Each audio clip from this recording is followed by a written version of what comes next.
on, if you will, please join me in Ephesians chapter 4, the 4th chapter of the book Ephesians, verses 17 through 24 call our attention. It's good to be in the house. I don't care what the devil says today. Yeah, your neighbor may be frowned up, but you ought to put a smile on your face. God has allowed you to be in the house today. I keep trying to tell you, stay in the house, baby, because God is going to bless the house. Ephesians chapter 4, verses 17 through 24. This is somebody who took Paul's name. May be him, may not be, but it doesn't matter to us today. All we need is the word. Amen. Ephesians chapter 4. Hear the word of the Lord according to the New King James Version. This I say, therefore, and testify in the Lord, that you should no longer walk as the rest of the Gentiles walk, in the futility of their mind, having their understanding darkened, being alienated from the life of God because of the ignorance that is in them.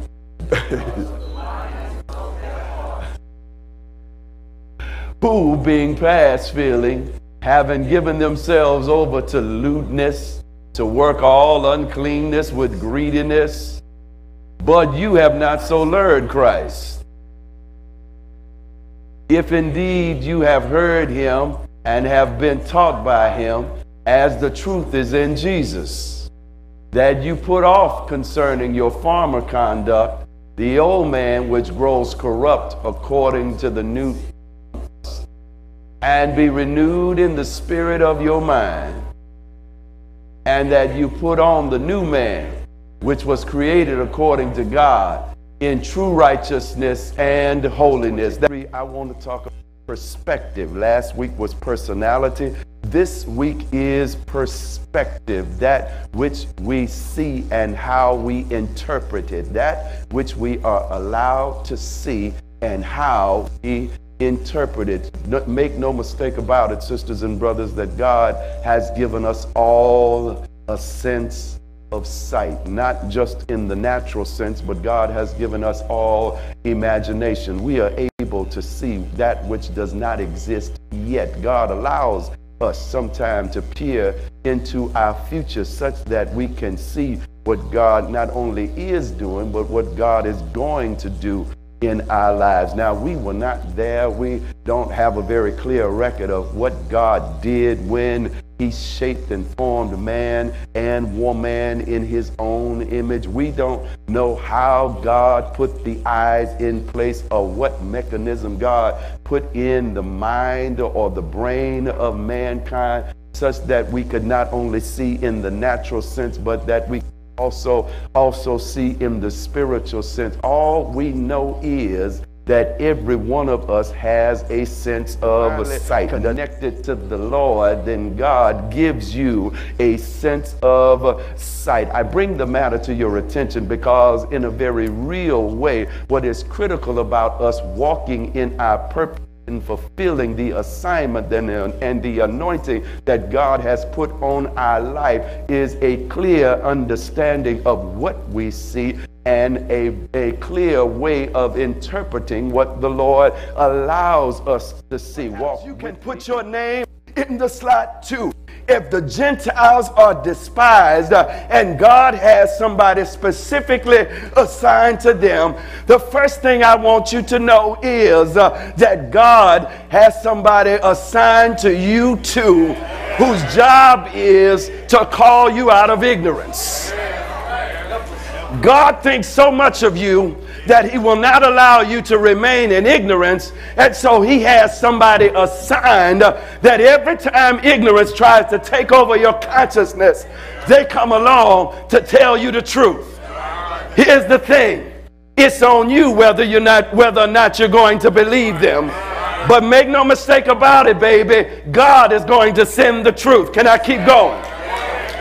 Not only so, it lets me know that God doesn't want me to live, does not want us to live in ignorance so much that if need be, God will send for you if you don't come to him. It says there is something different about you.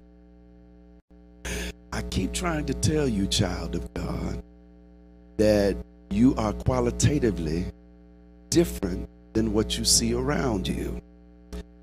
I keep trying to tell you, because of the presence in your life, that even when you try to exist in a normal state, you can't, because you have an extraordinary God at work in your life. You can't be average. You've tried it before. And even when you're trying to be average and just fit in and sink into the background, someone will look at you and admire something about not your clothes but your disposition. And you wondering, how in the world did they see that in me? It's because there is nothing mediocre about you. And Paul says to them, you have to distinguish yourself from them.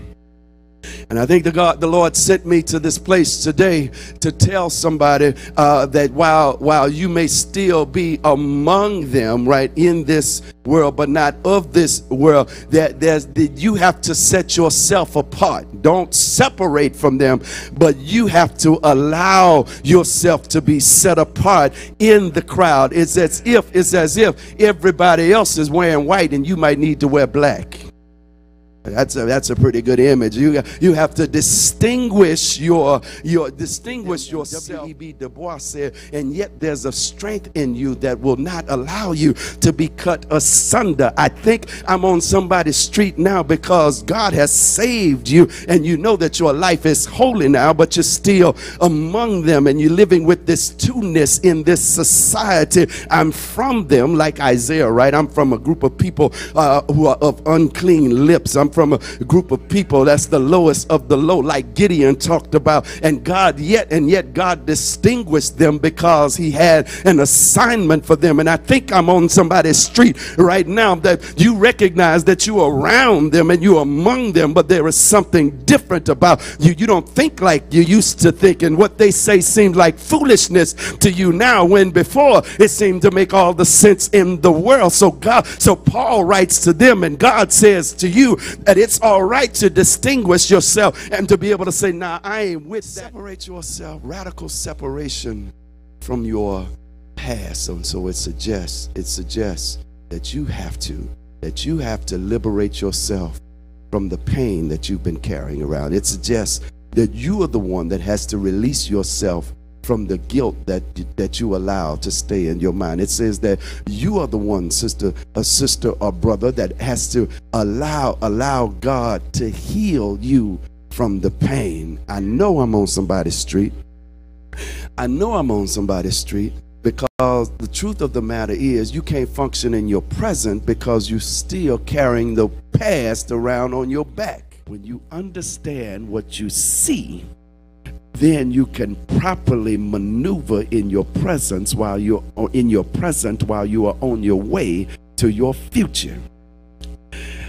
Here's the importance of perspective. When you understand, when you can properly interpret, then it causes you to embrace an alternative to what you already have.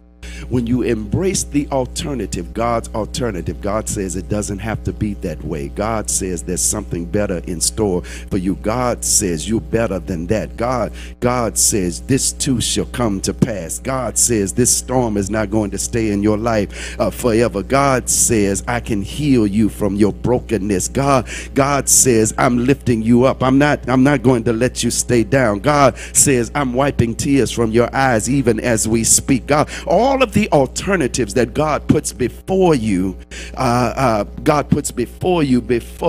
before you even now, God says if you will embrace the alternative that he gives to you, then what happens is it causes you to set new goals and new standards. Standards are important, sisters and brothers, because if your standards are low, then you're going to live low. If your standards are low, then you're not going to think very much of yourself, and you allow anything and anybody to walk in and out of your life. If your standards are low, you treat yourself like you from the dollar store, more, rather than treating yourself as if there's not enough money in the world to buy you. If your standards are low, you accept whatever people say about you, whatever embracing that you are fearfully and wonderfully made by the Lord. If your standards are low, every time church people cut up, you let them hurt your feelings, and you remain hurt without ever realizing that God says about you, while you were still in your mother's womb, I have ordained you. So when you accept God's alternative perception of God's alternative, then it causes you to set new standards. It causes you to say, you know what, I am better than this, and I put up with that foolishness for the last time in my life. When your standards have changed, sisters and brothers, get this, then it causes you to adjust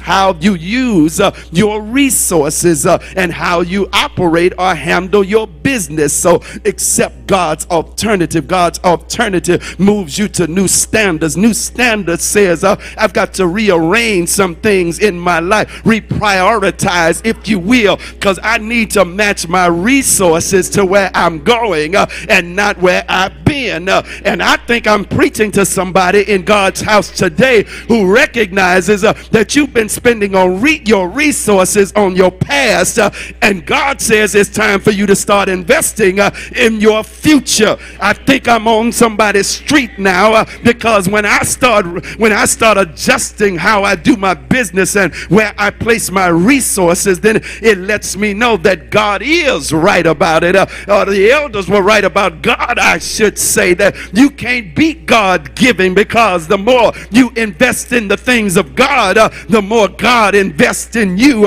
and the more you invest in the things of God, the more God invests in you, and the more you invest in the things of God, the more God invests in you. Now, I'm not talking about just the church. It's cool that you put your envelope in the church, but don't you know your investment is more than the check you can write? Your investment is more than you can get off of your ATM machine, out of the ATM machine.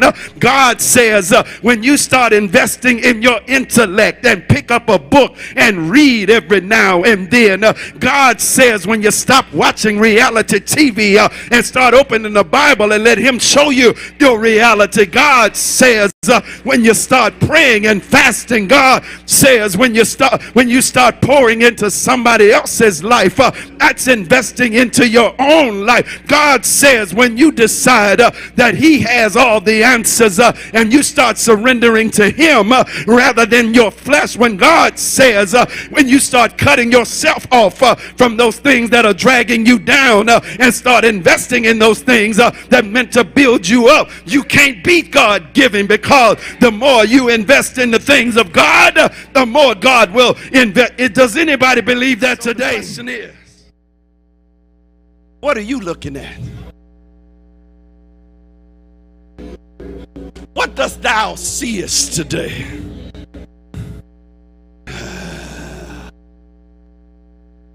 I see the hand of the Lord on your life.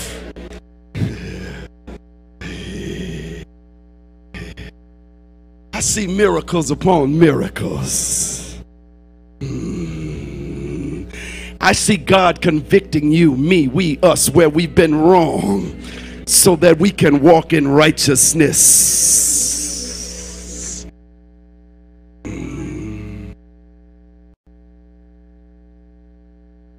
I see God blowing our minds. I hear the testimonies. The band hadn't reached me yet, but I hear the testimonies that say, I didn't believe before, but I believe now.